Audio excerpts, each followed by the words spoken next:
If this is your first time on this channel and you want to know everything about living in South Florida, then subscribe below and tap the bell for notifications so you can be the first to know about the current market in South Florida.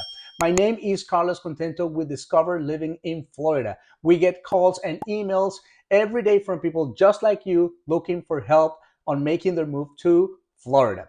And we love it.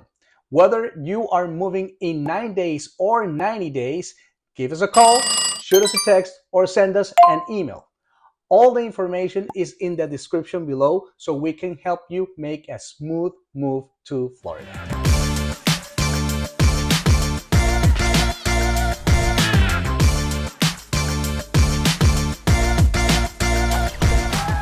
So you're thinking about moving to Fort Lauderdale, Florida? In this video, we are going to talk all about the cost of living in the city of Fort Lauderdale, Florida. We're going to explore things like housing, like groceries. We're going to see some charts of the real estate market. We are also going to see some trending that has been going on for the 3-4 years in the past, so you can get real picture of what is happening with the cost of living in Fort Lauderdale, Florida. So let's begin by taking a look of where exactly the city of Fort Lauderdale is located. So Fort Lauderdale is on the east coast of Florida in the southeast, and is exactly in the middle between Miami, that's in the south, and West Palm Beach, that is on the north.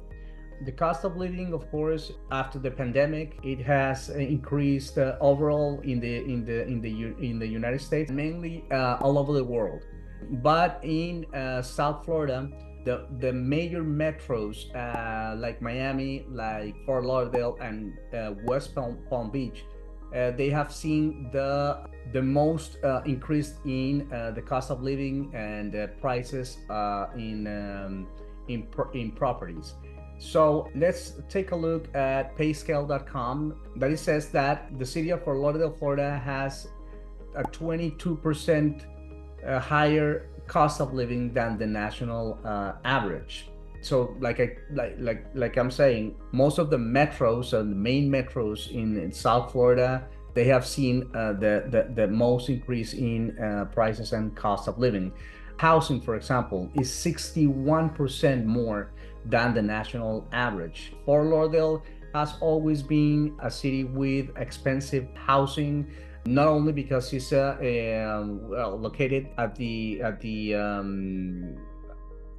edge of the coastline, but it has many canals. Fort Lauderdale is known as the Venice of America, because it has a lot of canals, a lot of properties with boat slips, and for boat enthusiasts is a great place to be. So if you are planning, or if you like the sea life, where you can have a boat in the backyard of your house, well, Fort Lauderdale is the place to be. But of course, that comes with the price of the real estate property. And most of the places in Fort Lauderdale at this time, they have experienced an increase in prices for the past 3 years after the pandemic. Utilities is 6% more than the national average. Groceries is 19% more than the national average. So groceries also, they have gone up. They have been increasing a lot in South Florida. Transportation, 4% more than the national average. The median home price at this time in Fort Lauderdale is $724,000, around almost $725,000 for single family homes. Median rent, $2,200. Other things like healthcare is one of the things that is a little lower than the national average. Is 5% lower than the national average. But mostly everything in the city of Fort Lauderdale is more expensive than the national average and also the state average. So now we're going to talk about a little bit about rankings of for Lauderdale, and well, it has been named this year as the number 5 in best cities to retire in America. Of course, the retirees, they're gonna have to have a big pocket because it is costly to live in Fort Lauderdale. According to niche.com, Fort Lauderdale has an A minus score. It has overall like public schools. Housing, of course, is one of the things that is more expensive. It's a good place for families. It has a good nightlife, good diversity. Fort Lauderdale has a population of around 182,000 people, and 54% of the people living in Fort Lauderdale own their places. 46% are renting. So these are very important facts to know. So now we're going to see a little bit about the real estate market, the current market. We are talking about January 2024, and we can see that, well, closed sales, they have gone 8% lower from a year ago. Median sales price, it has dropped 2.7% to 542,000. The average sales price, it has also gone down 7.9% than the previous year, January 2023, at 1,033,000. And that is basically because inventory has gone up in most part of mainly in the whole state of Florida, but well, mainly in South Florida. For example, the active inventory has gone 17% more than a year ago to 768 units. This is for single family homes in the city of Fort Lauderdale, Florida. New listings also, they have gone up 38% from the previous year to 252 new listings in January 2024. So that what means is that inventory is going up, but prices are not decreasing like at the same pace. Most sellers, they are still believing that they can get the price that they want, it was like in 2022 and part of 2023. But the truth is that market is slowly changing, and one of those indicators that tell us that it is starting to shift a little bit is the inventory. So more inventory, more new listings. And although the closed sales have dropped a little bit from a year ago, the new pending sales, they have gone up 12%. So properties are still selling. That's why prices are not dropping as much as expected. And this is something that we are going to see mainly for this year. We're going to see more inventory. We're going to see more new listings coming to the market. Interest rates, well, what I have read is that they're not going to change a lot this year. So prices are going to slightly go a little bit down, but it's not going to be a huge price drop as some people are expecting. Now, this is for single family homes. Now we're gonna see the townhouses and condos in the city of Lauderdale, and that's a completely different story. We see that the closed sales are 4.1% lower than last year. The median sale price went down 16% to $436,000, and the average sales price went down 31% to $600,000. The active inventory, it has gone up 76%. Listen carefully, 76% from January 2023. And there's an active inventory of 1,305 units, mainly townhouses, mainly condos, most of them. New listings, they have gone up 44% also from the previous year to 391 new listings in January 2024, and new pending sales have gone down 1.2% from a year ago to 160 new pending sales. So this scenario of townhouses and mainly condos, because this is about 90% condos, there are different factors that are influencing like the price drop of the condo market. And of course, one of them is the increasing inventory. The other one is the insurance cost for some buildings, especially buildings that are maybe more than 15 years old. So buildings that are 20, 30, 40 years old, they're seeing high, very high increase in insurance rates, and also in the condo association fees, because of the law that was passed in 2022 in the state of Florida about condos. And that was after the incident, the fatal incident that occurred in Surfside down in near Miami Beach, where a whole building collapsed, and there were more than 90 fatalities.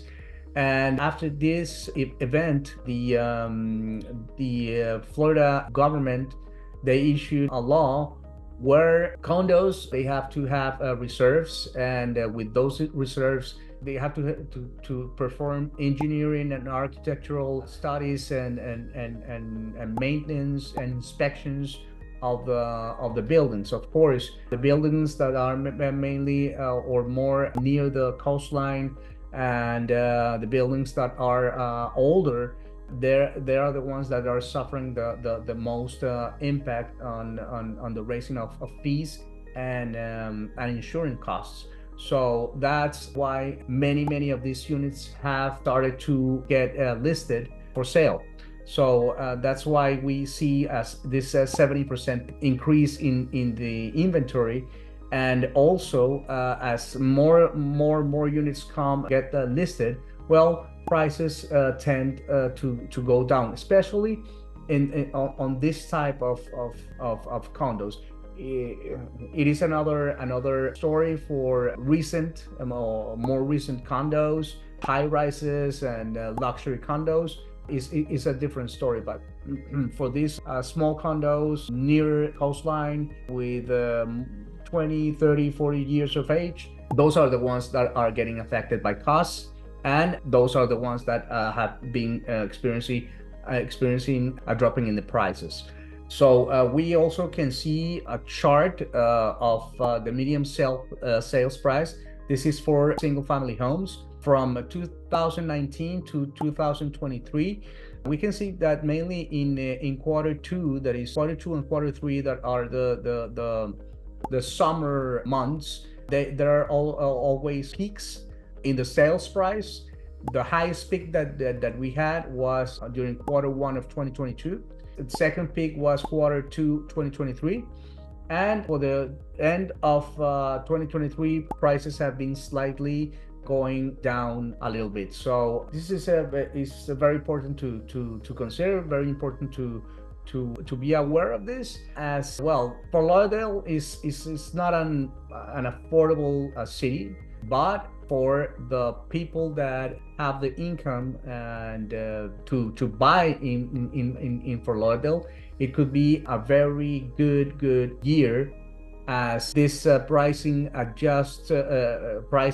starts to adjust a little bit, and there can be more opportunities to buy, and there can be more space for negotiation with the sellers.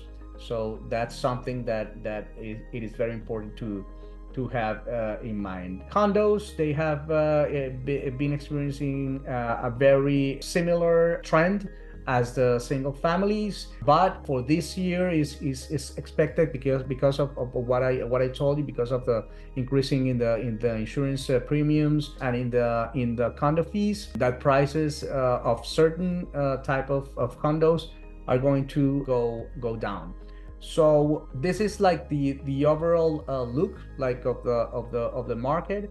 So we're gonna see some properties that are currently listed for sale, single-family homes in the city of Fort Lauderdale. There are actually 807 properties for sale at this time in the city of Fort Lauderdale. So it is a wide range of properties, and we can see properties from the 200,000s up to $88 million. This is the priciest home in the city of Fort Lauderdale. Let's take a look at a little look at it, a little peek. It's 6 bedrooms, 6.5 bathrooms, 20,000 square feet of living area. And here are some pictures. Of course, it is surrounded by sea. Beautiful, of course, views. It is a huge mansion, just very close to the intracoastal and the exit to the Atlantic Ocean. It's a beautiful property. So here are some pictures of the inside of the property. It is an amazing property. We can also find properties in the lower ranges, about the 600,000, 500,000. I saw one in particular that is very nice. I think it's this one that is located in Riverland. That is a neighborhood of Fort Lauderdale, and this one is listed for 639,900. 3 bedrooms, 2 bathrooms, 1,360 square feet living area. Total square feet 1,727. It was built in 1958, but it's totally renovated. So here is the house, nice kitchen, wooden floors, living area, dining room and kitchen in the same space, master bedroom, master bath, laundry room, pretty nice pool, pretty nice backyard. So this is some of the types of properties that you can find in Fort Lauderdale that have renovations. There's another one, 649,900, 4 bedrooms, 2.5 baths, about 1,950 square feet of living area, also from 1957, but of course with renovations. So as you can see, it is pretty nice.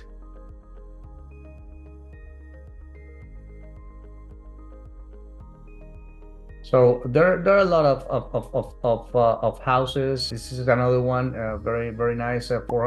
Four bedrooms, 2 bathrooms, 1,910 square feet. This one is a new construction of 2023. Some lots are very few vacant lots, or maybe this was a house that was tore apart, and then they built this new property, and it's located in a nice neighborhood, brand new, very nice upgrades, very nice finishes. So there's a lot of what you can choose in the city of Fort Lauderdale, and especially in the real estate market. So that's a very good point to consider. So I hope this video helps you to understand the cost of living in the city of Fort Lauderdale, and what you can expect and what do you need in terms of income to be able to see if this is a good area for you to be.